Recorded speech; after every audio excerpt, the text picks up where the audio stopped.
सिर्फ ये कि अर्बन पाकिस्तान में जो शादियों की शरह है वो डिले की तरफ जा रही है।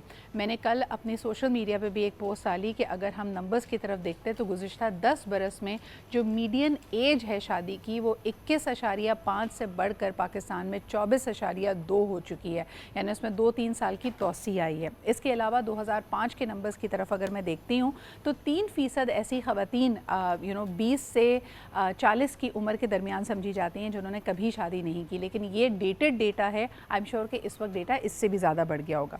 तीसरी चीज़ जो हमारे सामने आई है कि तकरीबन 5500 यानी 5500 ख़वातीन ने डिवोर्स के लिए पिछले यानी गुज़िश्ता 8 माह में फ़ाइल किया है, और ये लाहौर के नंबर्स हैं जो कि इंडिकेटिव हैं कि हमारे अर्बन एरियाज़ में और ख़ास तौर पे जो पाकिस्तान का सबसे ज़्यादा पॉपुलस प्रोविंस है वहाँ पे क्या हो रहा है। इसकी वजूहात क्या है? क्या इंटॉलरेंस बढ़ गई है?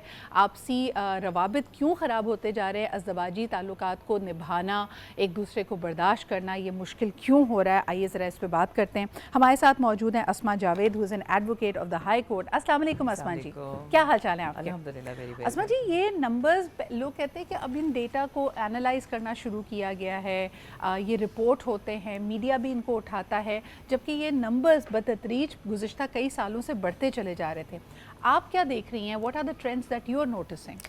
Sidra, unfortunately you are right, और आपके पास जो फिगर्स आ रहे हैं वो लाहौर में जो ऑफिशियली इशू हुए हैं, मैं आपको ये शॉकिंग इन्फॉर्मेशन दे रही हूँ कि ये फिगर्स कराची में इससे कहीं ज़्यादा अलार्मिंग हद तक आए हैं। एंड आप यकीन करें, पोस्ट 2020 यानी कोविड का जो एक आपका लॉकडाउन वाला पीरियड था, उसके बाद आई वॉज वन पर्सन जो कभी इन्वॉल्व नहीं होता था फैमिली इशूज़ में। एंड आफ्टर 2020 आई थिंक मुझे लगता है कि every second case I get is a family issue और a family related issue. As in जब खुला के लिए कोई फाइल करेगा, बहुत से झगड़े आएंगे जो रिलेटेड होंगे which would be to the maintenance, बच्चों का मेंटेनेंस, खातून का मेंटेनेंस। अगर वो खुला मांग भी रही हैं तो भी for a certain period of time अपना मेंटेनेंस भी क्लेम रखती हैं, प्लस बच्चों की कस्टडी के बैटल्स, ये सब रिलेटेड इश्यूज बहुत ज़्यादा हो गए। जी, मुझे बताएं कि इसमें कोई तबकाती पैटर्न आप देख रही हैं? Is it a certain strata that these people belong to? एक आम तासुर ये है कि मिडिल क्लास में अब क्योंकि ख़वातीन प्रोफेशनली एम्बिशियस हो गई हैं, वो फाइनेंशियली इंडिपेंडेंट हैं, तो कई चीज़ों को वो बर्दाश्त नहीं करती, या आप ये अक्रॉस द बोर्ड देख रही हैं? एक्चुअली मैं अक्रॉस द बोर्ड देख रही हूँ, दैट्स ट्रू। बट पहले आपको मिडिल क्लास फैमिली में कोई इतना बड़ा स्टेप उठाता हुआ मिलता नहीं था, अब हिम्मत कर लेते हैं। और there was a stigma and there still is, mind you. आज भी कोई सोसाइटी बड़ी चेंज नहीं हुई है, और जो बच्चियां हिम्मत करके ऐसा कदम उठा लेती हैं, ऑल्दो कि मैं किसी को इनकरेज नहीं कर रही हूँ कि ऐसा करें, तो उन्हें बहुत से कॉन्सिक्वेंसेस फेस करने पड़ते हैं। जब मेरे पास वो आती हैं, मैं उनको पूरा एक बिल्कुल क्लियर पिक्चर देती हूँ कि आप ये कर रही हैं, इसको 2-3 दफ़ा सोच के ये डिसीजन लीजिएगा, क्योंकि आपको ये कॉन्सिक्वेंसेस फेस करने पड़ेंगे। अस्मा जी, 2-3 चीज़ें यहाँ पे पूछना चाहूँगी। एक तो लोगों ने कहा कि अब खुला लेना लोगों के लिए, यानी अगर लीगली, टेक्निकली, प्रोसीजरली मैं देखूँ तो ज़्यादा आसान हो चुका है। Is it the reason why people are walking out of toxic marriages? जबकि मैं सोशल मीडिया पे जो डिबेट देखती हूँ, क्योंकि उसमें सारी जनरेशन्स हैं, उसमें ओल्डर पीपल भी हैं, ट्रेडिशनल स्कूल ऑफ थॉट भी होगा, उनका ख्याल है कि जी बर्दाश्त ख़त्म हो गई है।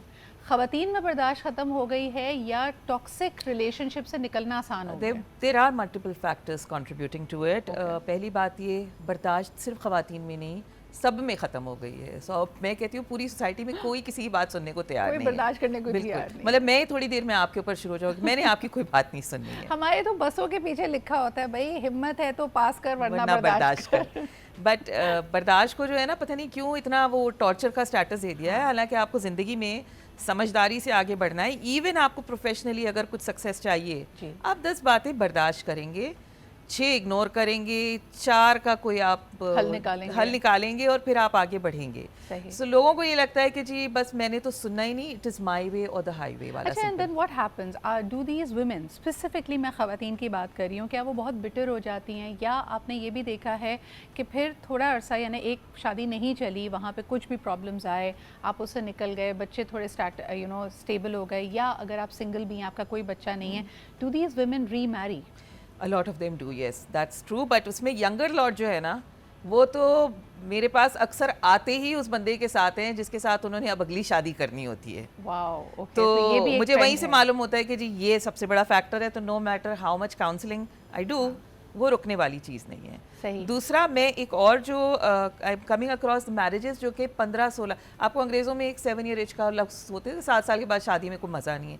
हमारे पास 14 साल के बाद अगर मुझे हमारा डबल है नंबर। हाँ, 14 साल के बाद अगर मुझे क्लाइंट अप्रोच करे, हाँ। मुझे पता है कि यहाँ शादी में नहीं बचा पाऊंगी कुछ भी काउंसलिंग करके। मुझे बताएं ये 14 क्यों? मेरा एक अंदाज़ा है कि शायद it is a stable age for children, यानी अगर आपने 10-12 साल के इंडिपेंडेंट हो गए कि बच्चे भी थोड़े बड़े हो जाते हैं। अच्छा, अब ओवरऑल हमारी जो एक जेनजी और ये अल्फाज हैं, they have a world of their own, और वो बहुत ही उस तरह की जनरेशन है कि बस हमने किसी की बर्दाश्त नहीं करी, अम्मी आपकी बर्दाश्त कर रही हैं। बहुत दफ़ा बच्चे भी साथ आते हैं। I have been coming across mothers जो बच्चों के साथ आती हैं और वो बच्चे मुझे कन्विंस कर रहे होते हैं कि आप फौरी तौर पे फाइल करें, it's toxic. Do you feel all fathers all husbands are at fault, या कभी कभार आपको लगता है कि खातून की भी गलती होती है, और उसका तनासुब क्या है? It is I will say कि 60-40।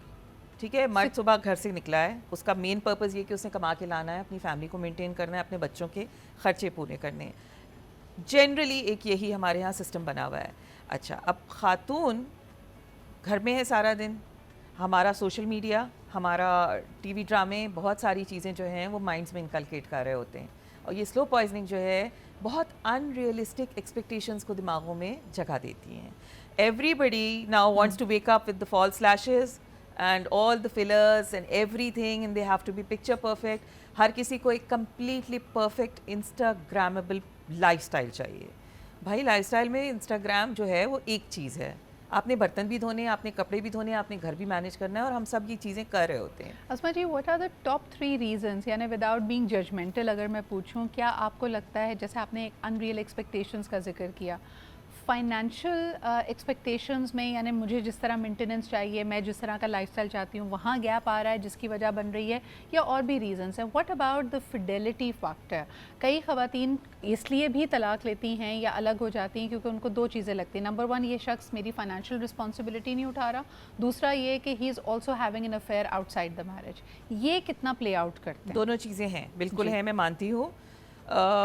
फिर मैं वही बात करूंगी कि मैं सोशल मीडिया को ब्लेम करती हूँ। हर इंसान के पास एक फ़ोन है, उस फ़ोन के ऊपर उसने अपनी एक अलग दुनिया बसाई हुई है। सही। ठीक है, डेटिंग ऐप्स आम हैं, सोशल मीडिया प्लेटफॉर्म्स, इतने फोरम्स हैं, लोग एक दूसरे से इंटरेक्ट कर रहे होते हैं। मैं उसमें अपनी वो साइड दिखाऊंगी जो फ़ोन के उस तरफ पढ़ने वाला समझे मेरे बारे में जी। जो रियलिटी होगी वो उससे बहुत मुख्तलिफ होगी। बिल्कुल सही। So it works both ways. Unrealistic expectations and financial issues बहुत बड़ा रीज़न है, plus everybody has options on the phone कि मैं इस ऐप में जाके कोई फरार का रास्ता ढूंढ सकता हूँ या ढूंढ सकती हूँ, और फिर वहाँ से नया सिलसिला शुरू हो जाता है। Top 3 things that any couple और any individual needs to keep in mind अगर वो तलाक के लिए कोर्ट्स का रुजू कर रहे हैं। जैसे आपने कहा कि कई चीज़ों के लिए आप मेंटली प्रिपेयर करती हैं, क्या वो चीज़ें हैं जिसके लिए आपको सोच समझ कर फिर ये कदम उठाना चाहिए? फर्स्ट ऑफ ऑल, सबसे पहली बात ये है कि आप जब भी ये कदम उठाएंगे आपको रेजिस्टेंस फील होगी, मिलेगी, सोसाइटी से 10 किस्म की बातें होंगी।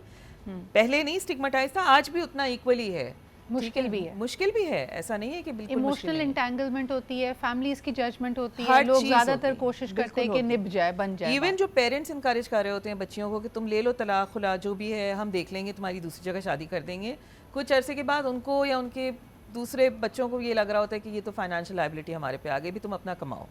ठीक है, वो उस वक्त किसी ने सोचा नहीं होता है। सही। दूसरी बात ये कि अगर किसी शादी में बच्चे हैं, उनका जो वो इमोशनल ट्रॉमा, जो वो परमानेंट स्कारिंग होती है, वो साइकोलॉजिकली इतने बुरे हालात में आ जाते हैं कि वो मैं समझती हूँ कि इतना तकलीफ़ का बायस है अगर आप किसी ऐसे बच्चे से बात करें।